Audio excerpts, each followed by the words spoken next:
Sa mabuting balita ngayong ikasyam na araw ng Misa de Gallo, maririnig natin ang Benedictus, ang awit ng papuri ni Zacarias. Matapos ang mahabang panahon ng katahimikan na bunga ng pag-aalinlangan, ay biglang nabuksan ang kanyang bibig at naibalik ang kanyang pananalita. At ang unang lumabas sa kanyang bibig ay hindi reklamo, hindi paliwanag, kundi papuri sa Diyos. Kapag ang isang tao ay tunay na nakakakilala sa gawa ng Diyos sa kanyang buhay, ang normal niyang tugon ay laging pasasalamat at papuri. Purihin ang Panginoong Diyos ng Israel sapagkat nilingap niya at pinalaya ang kanyang bayan. Ito ang unang linya ng awit ni Zacarias na puno ng pag-asa. Ang Diyos ay hindi na natiling malayo, siya ay dumalaw. Ang Diyos ay hindi nakalimot, siya ay tumubos. Sa pamamagitan ng kapanganakan ni Juan Bautista, ang Diyos ay muling kumikilo sa kasaysayan matapos ang mahabang panahon ng katahimikan. Ang awit ni Zacarias ay paalaala na ang kaligtasan ay hindi bigla ang ideya ng Diyos. Ito ay katuparan ng kanyang pangako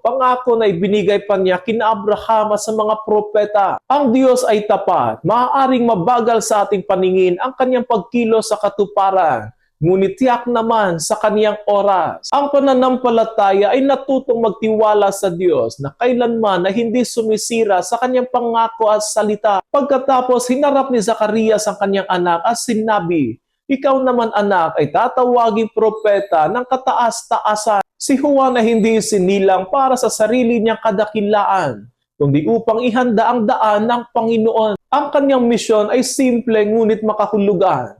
Ipakita sa mga tao ang daan ng pagsisisi at ipahayag ang kapatawaran ng mga kasalanan. Dito natin makikita na ang tunay na misyon ay laging nagtuturo palayo sa ating sarili, ngunit laging nagtuturo patungo sa Diyos. At sa huli, ang awit ay nagtatapos sa isang napakagandang larawan.